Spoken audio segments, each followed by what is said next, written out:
नमस्कार, मत अभिमत पर आपका स्वागत है। मैं हूं राकेश कुमार। मित्रों, ये जो नाक की लड़ाई है ना, यह नाक की लड़ाई अब पेट तक पहुंच गई। अब कहिएगा कि ये कौन सा मुहावरा हमने कहा। तो ये मुहावरा ये है कि शिक्षा विभाग या यूं कहे के पाठक और राजभवन के बीच जो तल्खी है, उसके चलते मतलब उन लोगों के नाक की लड़ाई जो है वो शिक्षकों के या यूं कहें कि जो सेवानिवृत्त कर्मी हैं, शिक्षक हैं, उन सारे लोगों के पेट तक पहुंच गया है। मतलब कि विगत 3 महीनों से भुगतान नहीं हो रहा है। न पेंशन का भुगतान हो रहा है, न ग्रेच्युटी का भुगतान हो रहा है, न वेतन नियमित वेतन का भी भुगतान हो रहा है। और और ऐसा नहीं है कि विश्वविद्यालयों के पास पैसा नहीं है, पैसे की कमी नहीं है। सरकार ने कई बार, कई किस्तों में, 2-2 किस्तों में भुगतान के लिए, चाहे वो पेंशन हो, वेतन हो, उसके भुगतान के लिए पैसा दिया है, लेकिन बावजूद इसके भुगतान नहीं हो पा रहा है। कारण भी है। देखिए, बिहार के विश्वविद्यालयों में उनके जो अधीनस्थ अंगीभूत महाविद्यालय हैं या अल्पसंख्यक महाविद्यालय हैं या जो अनुदानित महाविद्यालय हैं, उनके सेवानिवृत्त शिक्षकों, कर्मियों के सेवांत लाभ के भुगतान के लिए सरकार ने 221.79 करोड़ रुपया 15 मार्च को ही दिया था। मतलब 221.79 करोड़, 221 करोड़ 79 लाख रुपया 5 मार्च को ही बिहार सरकार ने दिया था इन मदों में भुगतान के लिए। लेकिन भुगतान क्यों नहीं हुआ? तो भुगतान नहीं होने का सबसे बड़ा कारण था कि सारे विश्वविद्यालयों के जो बैंक खाते हैं, उनके संचालन पर रोक लगा दिया गया है शिक्षा विभाग द्वारा, के पाठक द्वारा। और यही कारण है कि राशि रहते हुए भी भुगतान नहीं हो पा रहा है, और या यूं कहें कि राशि की निकासी नहीं हो रही है कि भुगतान किया जाए। अगर टोटल देखें, मतलब वेतन और जो सेवांत लाभ है, पेंशन है, उसके भुगतान को लेकर बिहार के विश्वविद्यालयों के पास 751 करोड़ 76 लाख रुपए उपलब्ध है।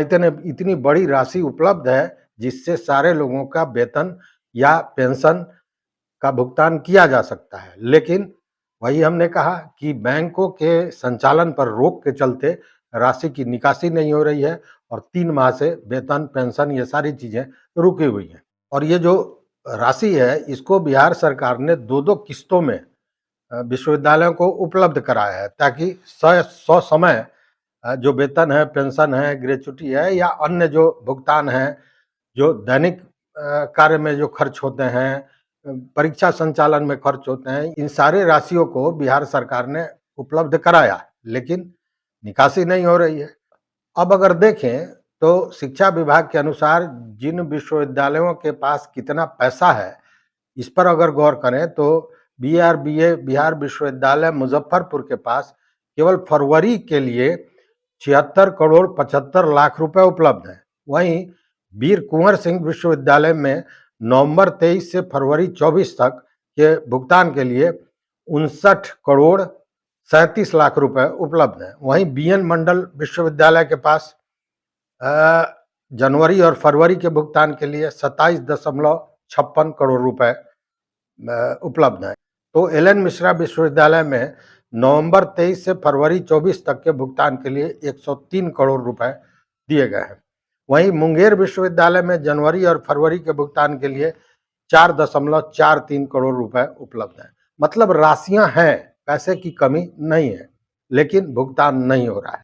शिक्षा विभाग द्वारा 9 मार्च को ही विश्वविद्यालय के लिए 529 करोड़ 97 लाख 75,032 रुपए जारी किए गए थे, और ये 2 किस्तों में जारी किया गया था, जो सारे अभी खाते में हैं। और इन राशि से जनवरी से मार्च तक का वेतन भुगतान करना था, लेकिन नहीं हुआ। क्यों नहीं हुआ और क्यों फ्रीज है? जो बैंक अकाउंट्स हैं, उनके संचालन पर रोक क्यों है? तो वो रोक का कारण ये था कि शिक्षा विभाग द्वारा परीक्षा को संचालित करने के लिए, शिक्षा में सुधार के लिए, वर्ग संचालन के लिए, तमाम बिंदुओं पर बात करने के लिए, उसके सुधार के लिए बिहार के सभी विश्वविद्यालयों के कुलपतियों को, रजिस्ट्रार को, माने कुल सचिव को और परीक्षा नियंत्रकों को बुलाया गया था बैठक में, लेकिन वो बैठक में नहीं आए। नहीं आने का कारण ये था कि राजभवन द्वारा उन्हें आदेशित किया गया था कि शिक्षा विभाग के किसी बैठक में भाग नहीं लेना है। उसके चलते वो लोग नहीं गए और नहीं जाने का नतीजा ये हुआ कि पहली बार आपको याद होगा कि 28 फरवरी की बैठक हुई थी और उसमें सारे शिक्षा विभाग के पदाधिकारी इंतजार करते रह गए, कोई नहीं गया। उसके बाद फिर 2 मार्च को हुआ, फिर 9 मार्च को हुआ, उसके बाद 8 अप्रैल को हुआ। मतलब अब तक 6 बार इस तरह की बैठकें बुलाई जा चुकी हैं, लेकिन किसी में विश्वविद्यालयों के जो पदाधिकारी हैं, कुलपति हैं, कुल सचिव हैं, परीक्षा नियंत्रक हैं, वो नहीं आ पाए और उसके चलते ये सारी परेशानियां बढ़ी। और उसी को लेकर के पाठक ने जो बैंक अकाउंट्स है उनको फ्रीज कर दिया था पहली बार, फिर खोला गया था, फिर बाद के बैठकों में जब नहीं आए तो फिर बैंक अकाउंट्स को के संचालन पर रोक लगा दिया गया था। आपको याद होगा कुलपतियों पर एफआईआर की बात हुई थी, कई जगह एफआईआर के लिए आवेदन भी दिया जा चुका था। ये सारी प्रक्रिया लगातार चल रही है और यही जो नाक की लड़ाई है अब पेट तक पहुंच गई है। लेकिन कल का क्या होगा? आज से 2 दिन पूर्व 8 तारीख को संभवतः राजभवन द्वारा इन सारे बिंदुओं पर मतलब विश्वविद्यालयों को सुचारू करने को लेकर बुलाया गया था बैठक और उसमें के पाठक नहीं पहुंचे थे। तो जब दूसरे पदाधिकारी नहीं आ रहे हैं, विश्वविद्यालय के पदाधिकारी नहीं आ रहे हैं और उनके वेतन पर एक तरह से कहें कि बैंक अकाउंट्स को फ्रीज करके वेतन को रोक दिया जा रहा है, तो के पाठक भी अगर राजभवन के आदेश के बाद नहीं पहुंचे बैठक में तो क्या उनका वेतन रुकेगा? क्या उन पर कार्रवाई होगी? हालांकि इसको लेकर राज्यपाल ने बहुत तल्ख अपनी टिप्पणी भी दी। उन्होंने कहा कि शिक्षा विभाग और राजभवन में समन्वय की आवश्यकता है, लेकिन इसके लिए शिक्षा विभाग कहीं से तैयार नहीं है। उन्होंने विश्वविद्यालय के जो बैठक में पहुंचे हुए थे कुलपति, उन सारे लोगों को निर्देशित किया कि ससमय परीक्षा लिया जाए, इस पर ध्यान रखा जाए। उन्होंने वेतन बंद किया गया है, इसकी भी शिकायत की है और उन्होंने शिक्षा विभाग में जो अराजक स्थिति बनी हुई है इस पर चिंता व्यक्त की। इसको लेकर देखिए आगे क्या होता है, लेकिन इसके पूर्व भी राजभवन द्वारा कई पत्र लिखे जा चुके हैं मुख्यमंत्री या यूं कहें बिहार सरकार के प्रधान सचिव को, लेकिन अब तक कोई कार्रवाई नहीं हुई है।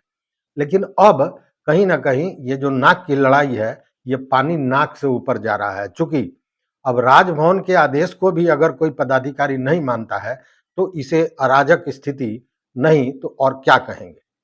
आप इसको क्या कहेंगे, इसको बताएं। अगर इसको लेकर कोई विशेष बात करनी हो तो निश्चित रूप से मेरा व्हाट्सएप नंबर भी है डिस्क्रिप्शन में, उस पर आप बता सकते हैं और कमेंट बॉक्स में अपना कमेंट जरूर दें। अगर चैनल पर नए हो तो निश्चित रूप से सब्सक्राइब कीजिए, वो घंटी जैसी आकृति दबा दीजिए ताकि हम जो सूचनाएं दें वो आप तक पहुंचे। देखते रहिए मत अभिमत। बहुत बहुत धन्यवाद, बहुत बहुत धन्यवाद।